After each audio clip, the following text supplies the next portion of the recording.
নির্জন গ্রাম শিবপুর। সন্ধ্যা নামলেই ভয়ে সব মানুষ ঘরে ঢুকে যেত, কারণ একটি পুরনো জংদরা অ্যাম্বুলেন্স, যেটা নাকি মাঝরাতে গ্রামের পথ ধরে ছুটে যায়, অথচ গাড়ির মালিক নেই, চালক নেই, আর আশেপাশে কোনো হাসপাতালও নেই। মাইলের পর মাইল।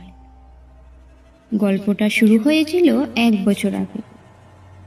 গ্রামের পাশের পুরনো কবরস্থান ভেঙে নতুন রাস্তা বানানো হয়। তখন থেকেই গাড়িটা দেখা দিতে শুরু করে। প্রতিদিন ঠিক রাত 2টায় অ্যাম্বুলেন্সটার সাইরেন বেজে ওঠে।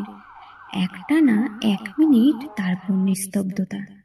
যারা জানালার পর্দা সরিয়ে বাইরে তাকায়, দেখে গাড়ির ভেতরে সাদা চাদরে মোড়া লাশ, কিন্তু মুখটা দেখা যায় না।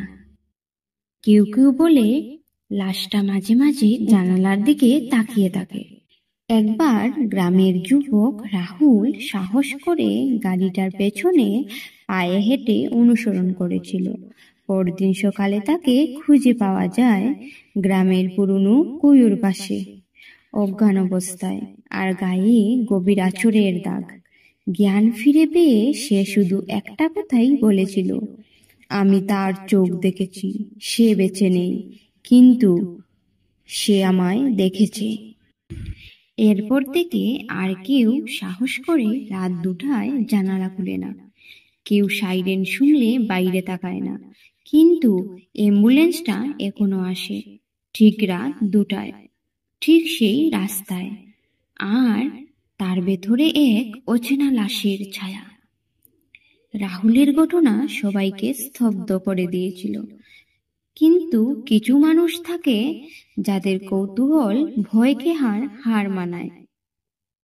তেমন একজন ছিল অরিজিৎ, একজন সাংবাদিক। শহর থেকে আসা রহস্য কাহিনী খুঁজে বেরোনোই ছিল তার পেশা। রাহুলের গল্প শুনে সে সিদ্ধান্ত নিল, লাশের গাড়ির রহস্য সে ফাঁস করেই ছাড়বে। সে গ্রামে এসে ওঠে রাহুলদের বাড়ির কাছেই। সবার বারণ সত্ত্বেও সে রাত 2টার সময় একটি নাইট ভিশন ক্যামেরা হাতে রাস্তায় অপেক্ষা করতে থাকে। চারপাশ নিস্তব্ধ। হঠাৎ বাতাস থেমে যায়, ঠান্ডা হাওয়া গায়ে কাঁটা দিয়ে যায়, আর ঠিক 2টায় ভেসে আসে সেই অভিশপ্ত সাইরেন। দূর থেকে আসে আলো, চোখ ধাঁধানো। কুয়াশার ভেতর থেকে উদিত হয় সেই পুরনো অ্যাম্বুলেন্স। অরিজিৎ সাহস করে ক্যামেরা চালিয়ে রাখে, সামনে দাঁড়িয়ে পড়ে গাড়ির, কিন্তু অবাক করে দিয়ে গাড়িটা থেমে যায় তার সামনে। কেউ নেই ভেতরে। হঠাৎ গাড়ির দরজা খুলে যায় নিজে থেকেই। অরিজিৎ ধীরে ধীরে গাড়ির ভেতরে পা রাখে। ঠান্ডা পচা লাশের গন্ধে তার নিঃশ্বাস বন্ধ হয়ে আসে। ভেতরে চাদরে মুড়া একটা দেহ পড়ে আছে। সে হাত বাড়িয়ে চাদর সরাতে লাশটা চোখ মেলে তাকায় তার দিকে। লাশের চোখে শুধু অন্ধকার, অথচ তাতে যেন হাজারো আত্মার আর্তনাদ। অরিজিৎ চিৎকার করতে গিয়েও পারে না, গলা থেকে শব্দ বেরোয় না। ক্যামেরাটা তার হাত থেকে পড়ে যায়।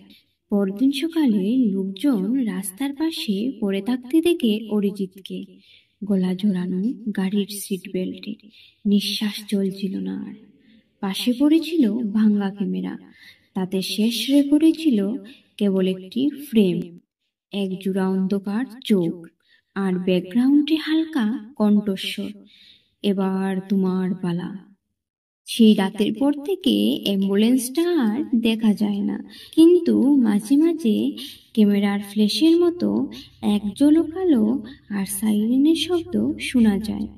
যারা সত্য জানে তারা বুঝে লাশের গাড়ি কাউকে বেছে নিয়েছে, আর সে গাড়ির যাত্রা এবার থেমে যাবে না। শিবপুর এখন শান্ত।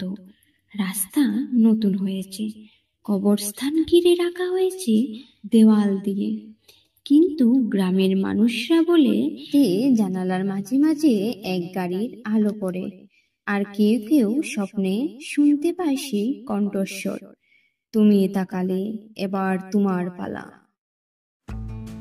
এত সময় শুনছিলেন আমাদের আজকের গল্প মৃত্যুঞ্জয়।